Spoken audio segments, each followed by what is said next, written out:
If you ever wondered what the greatest guitar solos of all time are, I know I did, so I asked my friends, and this is what they said.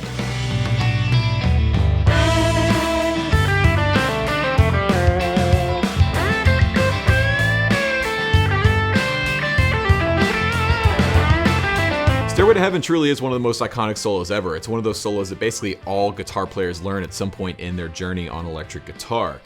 It's surprisingly complex and simple at the same time. Harmonically, it's really simple. There's not much else going on other than, your typical A minor pentatonic stuff and the different boxes up and down the neck. But to try and play it exactly like Page with all the nuance and the detail and every little sort of flourish and blemish is actually pretty difficult. So it's one that you can continue to work on for years and years. Yeah, you really can't talk about most iconic solos or best solos ever without covering the Stairway to Heaven solo.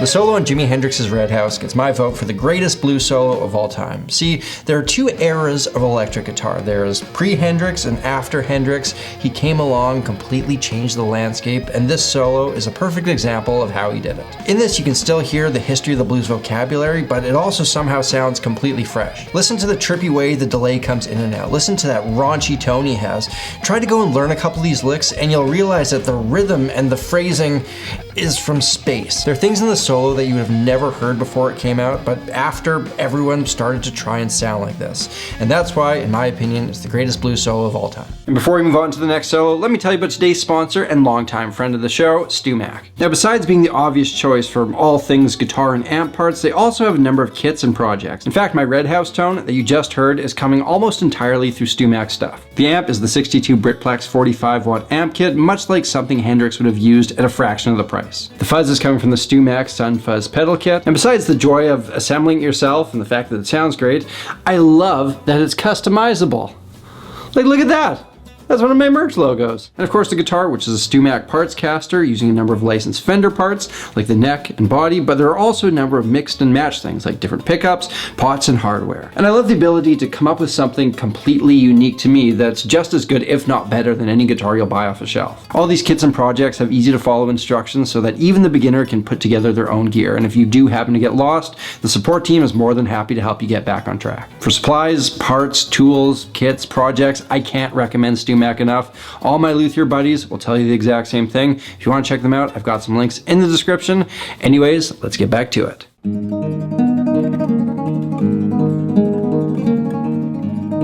Hey guys, I'm Brandon Aker and I play classical guitar as well as historical plucked instruments like the lute. And in my opinion, the greatest solo classical guitar piece is Recuerdos de la Alhambra, or Memories of the Alhambra by Francisco Tárrega. The reason I know this is a great piece is because every time I've played it over the last 15 years, I see the audience's eyes just light up in amazement. People can't believe what they're hearing because it sounds like there are two instruments playing instead of just one. The way it works is that the thumb is going to play its own part, kind of like a left hand of a piano, arpeggiating around an A minor chord. And while that continues throughout the piece, the other fingers, the ring, middle, and index, are going to fit in between each thumb stroke, playing 16th notes. 1 and a 2 and a 3 and a.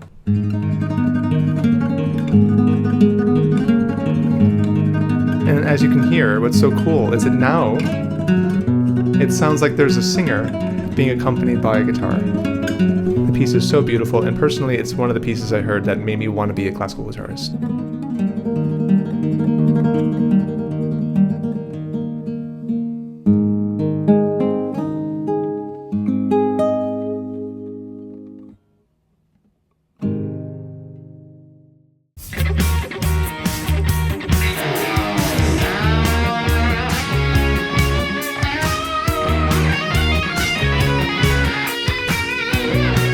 Why is this guitar solo so great? I mean, first of all, did you listen to it? Do you have ears? That's good. This was early 80s, I believe. And if you told me to play a guitar solo in the early 80s, I wouldn't play this. First of all, because I wasn't born. Second of all, because all these techniques are crazy for the 80s, and that's what Eddie Van Halen did. He pioneered his own sound with tapping, tremolo, tomfoolery. I don't never use that word in my life. The solo starts with a dive bomb. It's kind of a reverse dive bomb. But the way I played it was like I dived down, then up. Dived or divin, or dove. And then we get to the first note of the solo, and then we're introduced with these natural harmonics, right? Pinch harmonics. There's a bunch of tap slides. And all these techniques don't necessarily make a solo good, but the way that Eddie played it was he structured it in a way that's enjoyable to listen to, that kind of builds up into what it is. And it builds up in a way where he trempicks a bunch of notes and then bends into basically what is the highest note of the guitar. If that's not a good solo, we're fucked. So in my opinion, Tornado of Souls, played by Marty Friedman, is objectively the greatest metal solo of all time. It has all of the building blocks of a classic guitar solo, a strong intro that grabs your attention, great pacing that gradually builds to an explosive finish, a perfect balance of restraint and flashy stuff, and extremely tasty phrasing. Now, what I personally love about this guitar solo is that it doesn't sound particularly guitar-ish. Like, it doesn't have all of those typical licks that guitar solos usually have. To be honest, it sounds more like it could have been played on a keyboard or something. It's also an absolute masterclass in how you should outline chordal harmony in your solos. Like, if you take away the backing track, right, and you just have the isolated solo playing, then you can still hear where and how the underlying chords change. Cheers for having me, Sammy, and I hope you guys enjoy my playthrough.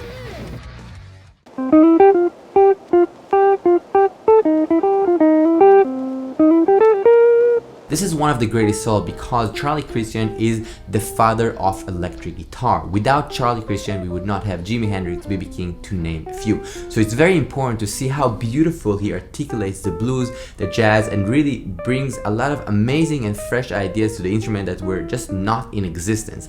He's taking influences from horn players, trombone, and different artists, as well as guitar players that were around, and really creating a whole new language. So for me, this is so fresh and modern. The rhythmic, the sound, everything is so happening, and this is, I think, 1939. So he recorded between 1939 to 1941 and died at 1942 and at the age of 25. Just crazy how much he did in those couple of years.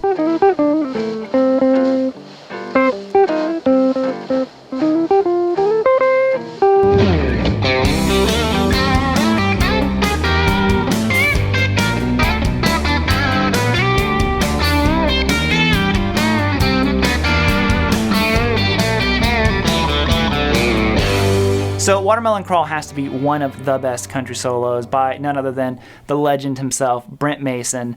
It has everything. This solo is 90s country. You know, everything from the tone to the licks to the style. It's all there. That is the Brent Mason era of country guitar. And there's so many cool things inside of it. So the first thing that's on display is Brent's incredible pocket. It's hard to get. I don't have it. I've never actually seen anybody truly nail that Brent Mason pocket because it's just on a whole nother level. Now, you get into this solo, and right away he hits you with some double stops. And to me, that is my favorite country thing ever. Double stop bends, all that stuff is so, so fun. Then he goes into this little pre-bent falling bends. And just when you think the solo couldn't get any cooler, he throws in this little behind the nut. It's so cool. Brent's the best, and this has to be one of the best country solos.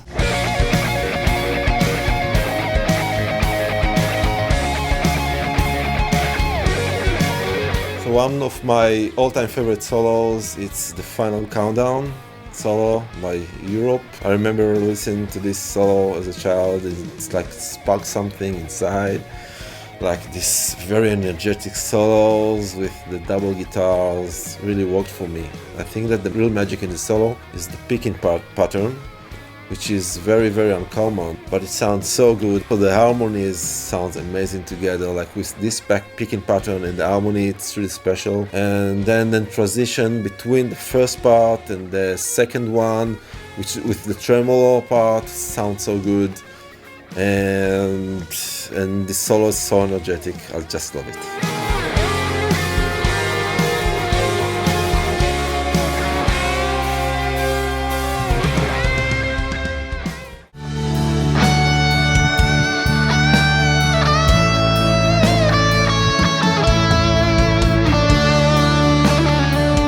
Hey, Mike the Music Snob here, Become the Night. Thank you very much, Sammy G, for having me on. I would say the greatest prog solo of all time is the Comfortably Numb solo. One of the biggest things that I feel like so many prog people miss is actually progressing through adoption. If people are going to be influenced by what you do, are they actually influenced in order to use it and change music forever? I would say Comfortably Numb is one of those solos that has an indelible mark on music, especially rock and roll.